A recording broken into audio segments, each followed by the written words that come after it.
Paldea Evolved is almost here, and today we are looking at the Water-type Pokemon in the new set for Pokemon TCG. Welcome to Jank Play TCG. My name's Landon, and here we play Jank. And so let's go ahead and take a look at the Water Pokemon. Starting off with Paldean Tauros.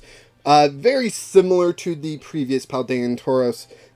We have the 2 energy colorless Fury Horn, 20 plus damage. This attack does 10 more damage for each damage counter on this Pokemon. Like I said before, I think these Tauros are leading into some sort of box type deck where you can play the water type, the fire type. I think there's a fighting type and hit different weaknesses depending on what's needed. I don't think many of those weaknesses are as relevant currently. The fighting type weakness is kind of relevant with Arceus, but then Dunsparce is there, so it's the big old thing. But we also have a water double colorless, I like that, Water Dive. This attack does 60 damage to one of your opponent's Pokemon. It can hit the bench, which is nice, but that's a lot of energy. That's a lot of energy for very little damage, only 60. That's not KOing a heck of a lot. Not that big of a fan of that. I like the energy cost. I'm not a fan of the attack, though, sadly. So this might be one of the weaker elements of the Tauros box deck sort of idea that I have brewing. Might not be relying on that attack too much, but it's nice to know you can get it off without having to commit too much water energy into the deck. So that's kind of the nice part about that. Manaphy's going to obviously block that, so we'll have to wait for Manaphy and to rotate, which won't be for like 2 more years, so it might be a little while, but I like the idea that Tauros has going for it, and there could be some versatility in it. So moving on, we've got Magikarp, single energy, skill jump, 10 plus damage, flip 2 coins. If both are heads, this attack does 20 more damage. I don't like those odds to do 30 damage from a single energy. It is funny that 2 heads would result in KOing an opponent's Magikarp, but the main focus here is going to be Gyarados. And remember, we also have the Gyarados EX from the previous set, so that gives you some versatility in what you evolve into. Plus, there's Gyarados from like Pokemon Go and other Gyarados and all that stuff. So let's jump into this Gyarados, right? So for 3 energy, we have Revenge Storm, 80 plus damage. If you have more prize cards remaining than your opponent, this attack does 100 more damage. I like the comeback effect in there. Doing 180 is not bad.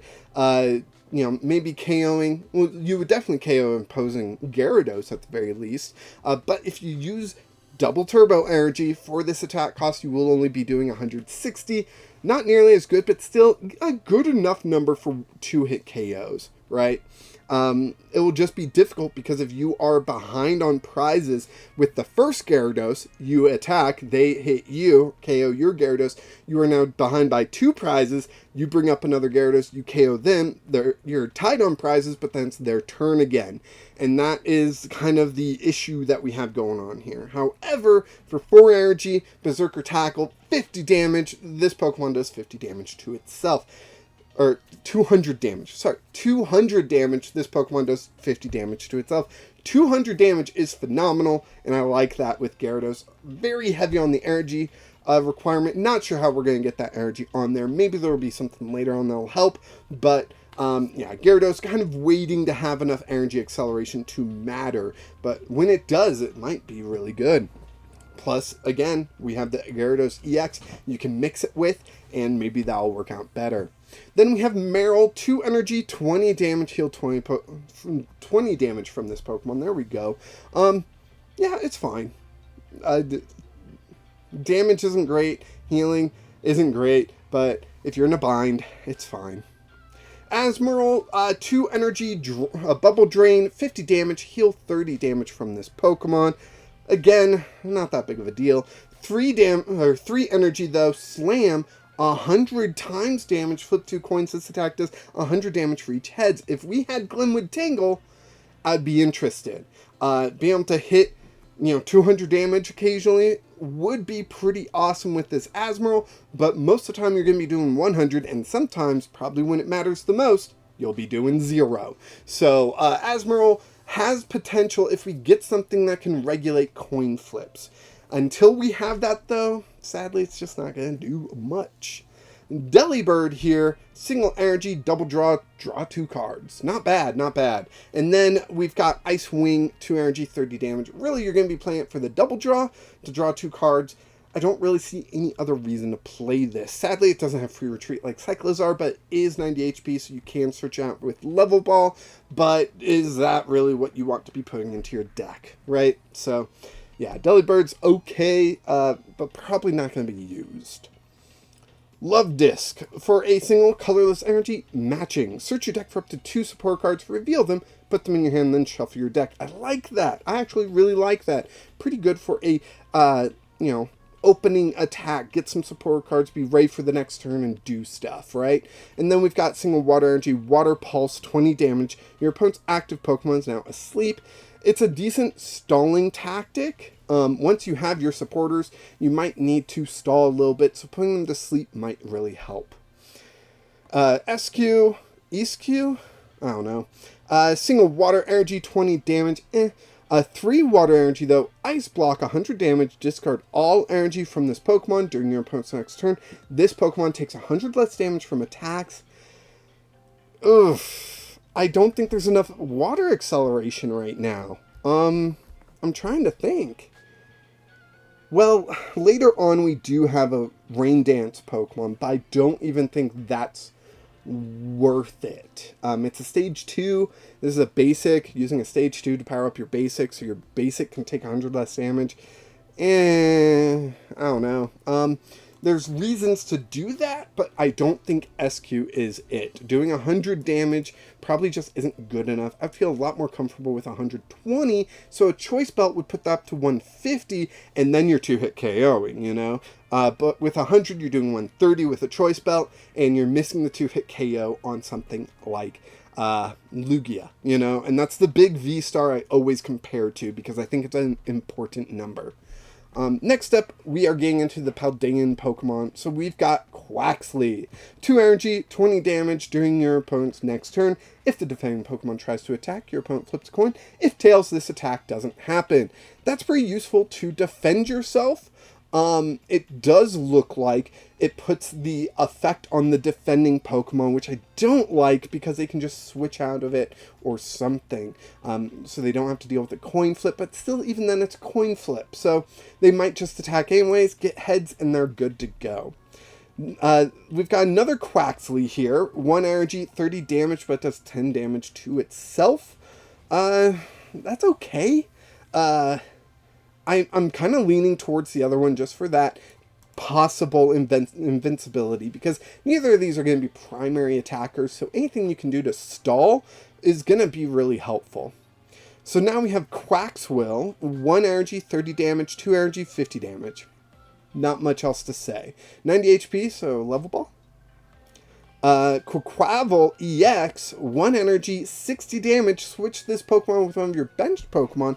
When your opponent switches her active, then your opponent switches their active with one of their bench. So it's a hit and run, but both Pokemon switch. That is kind of interesting. And then we have the 2 energy, 230 damage. Put 2 energy from this Pokemon into your hand. I like the fact that it's holding on to energy.